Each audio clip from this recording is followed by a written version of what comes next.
آج شرک whole cell کے حساب سے ہو رہا ہے کہ نہیں ہو رہا؟ نعت میں پتہ ہی نہیں چلتا کہ یہ اللہ کی حمد و ثنا ہو رہی ہے، یہ نبی کی تعریف ہو رہی ہے. کوئی فرق ہی نہیں چھوڑا اللہ اس کے رسول میں. عالم الغیب بھی بنا دیا، مشکل کشا بھی بنا دیا، حاجت روا بھی بنا دیا. ایاک نعبد و ایاک نستعین، اے اللہ ہم تیری ہی عبادت کرتے ہیں اور صرف تجھ سے مدد طلب کرتے ہیں.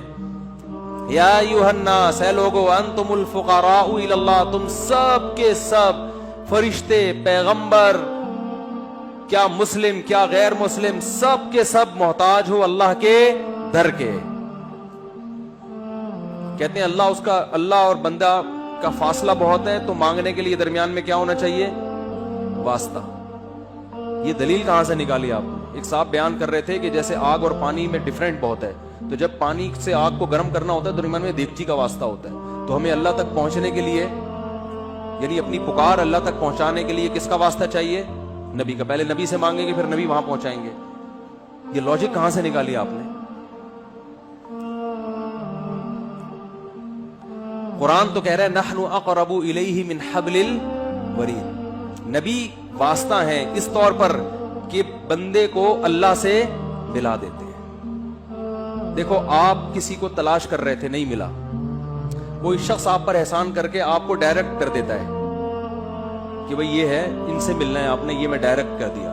تو یہ واسطہ ہے، مگر یہ واسطہ دونوں کو آپس میں ڈائریکٹ کرنے کے لیے کہ تاکہ اب ان دونوں کے درمیان کوئی واسطہ نہ رہے. لوگ اللہ کو بھول چکے تھے، اللہ کی معرفت نہیں تھی، اللہ کو جانتے نہیں تھے. آپ صلی اللہ علیہ وسلم واسطہ بنے اور امت کو اللہ سے جوڑ دیا اور بتا دیا کہ ڈائریکٹ کس سے مانگنا ہے؟ اللہ سے. تو واسطہ اس معنی میں ہے کہ اللہ سے ملانے کا واسطہ ہے. جب ملا دیا تو پھر اگر آپ کہتے ہیں درمیان میں بھی واسطہ چاہیے تو پھر نبی کا جو مشن تھا وہ معاذ اللہ وہ غلط ہو جائے گا. مشن تو تھا ہی ملانا. قرآن کی آیت ہے وَأَنَّ الْمَسَاجِدَ لِلَّهِ فَلَا تَدْعُوا مَعَ اللَّهِ أَحَدًا. سجدہ گاہیں یعنی مسجدیں صرف اللہ کی ہیں، اللہ کے ساتھ کسی کو مسجدوں میں مت پکارو. اور مسجدوں ہی میں لکھا ہوتا ہے پکار کے ساتھ اللہ کے علاوہ کا نام. کسی نے کچھ لکھا، کسی نے یا علی مدد لکھا، کسی نے یا رسول اللہ مدد لکھا، مختلف. اور آیت درمیان میں لکھی ہوتی ہے کہ مسجدیں اللہ کے لیے، اللہ کے ساتھ کسی کو مت پکارو. یہ کیا ہو رہا ہے بھائی؟ سعودی عرب کی کسی مسجد میں دیکھا آپ نے اس طرح کے نعرے؟ عرب کنٹریز میں دیکھا؟ ملیشیا میں دیکھا؟ کہیں بھی دنیا میں نہیں ہے. تو میرے بھائی اپنے ایمان کو مضبوط کرو. توحید کے معاملے میں اسلام بہت حساس ہے، بہت حساس ہے. مشرک کی مغفرت نہیں ہوگی. جو اللہ اس کے رسول کا فرق ہے اس کو باقی رکھو. عیسائیوں کی طرح غلو مت کرو کہ انہوں نے عیسیٰ علیہ السلام کو اللہ کا بیٹا بنا دیا. آپ ابھی تک کسی بحث میں الجھے ہوئے کہ نور تھے، بشر تھے. بھائی آپ صلی اللہ علیہ وسلم بشر تھے، انسان تھے، ہدایت کا نور تھے، انسان تھے. آپ کے والد عبداللہ، آپ کی والدہ آمنہ، آپ کی اولادیں سید آج تک ہیں. یہ سارے انسان ہیں یا نہیں ہیں؟ آدم علیہ السلام کو اللہ نے مٹی سے بنایا اور آدم علیہ السلام کی اولاد میں کس کو پیدا کیا؟ محمد صلی اللہ علیہ وسلم کو. تو سارے مٹی انسان ہیں. ہاں ہدایت کا نور ہے. قرآن بھی ہدایت کا نور، علماء بھی ہدایت کے چراغ، نبی بھی ہدایت کا نور ہیں.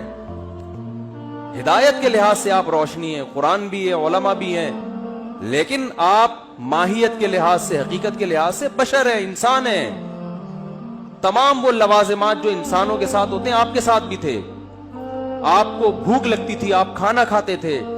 آپ کو نکاح کی ضرورت محسوس ہوئی، آپ نے نکاح کیا. آپ کو اللہ نے اولاد دی، اس سے آپ بیمار ہوتے تھے، علاج کرتے تھے. مشرکین کہتے تھے کہ مالی حاضر رسول یاکل الطعام ویمشی فی الاسواق. یہ کیسا پیغمبر ہے جو کھانا بھی کھاتا ہے اور بازاروں میں خریداری بھی کرتا ہے. سمجھ رہے ہیں نا؟ اور اس رسول پر اس وقت تک ایمان نہیں لائیں گے جب تک یہ انگلی سے اشارہ کرے اور چشمے جاری ہو جائیں. تو قرآن نے کیا جواب دیا؟ قل سبحان ربی. اے نبی ان سے کہہ دو میرا رب ہر عیب سے پاک ہے، میں تو عاجز ہوں. ہل کنت الا بشر رسولا. میں نے کب دعویٰ کیا میں یہ سب کچھ کر سکتا ہوں؟ میں تو ایک بشر ہوں، انسان ہوں، پیغمبر ہوں. میرا یہ دعویٰ ہی نہیں ہے.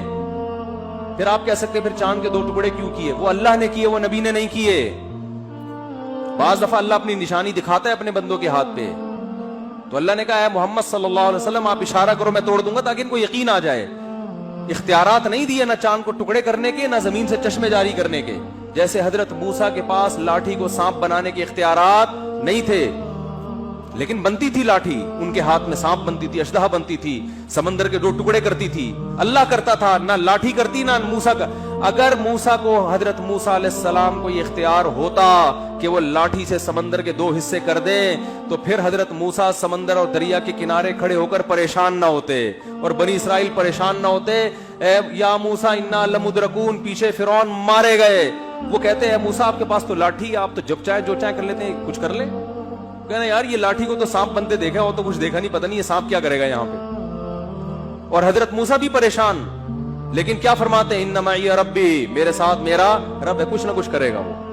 تو لاٹھی کو سے سمندر کو ٹکڑے کرنے کا اختیار ہوتا تو یوں کرتے تھے اسی وقت، اللہ سے تھوڑی پوچھتے. اللہ نے فرمایا اے موسیٰ اس دریا پہ اس لاٹھی کو مار، بس پھر دیکھ کیا ہوتا ہے.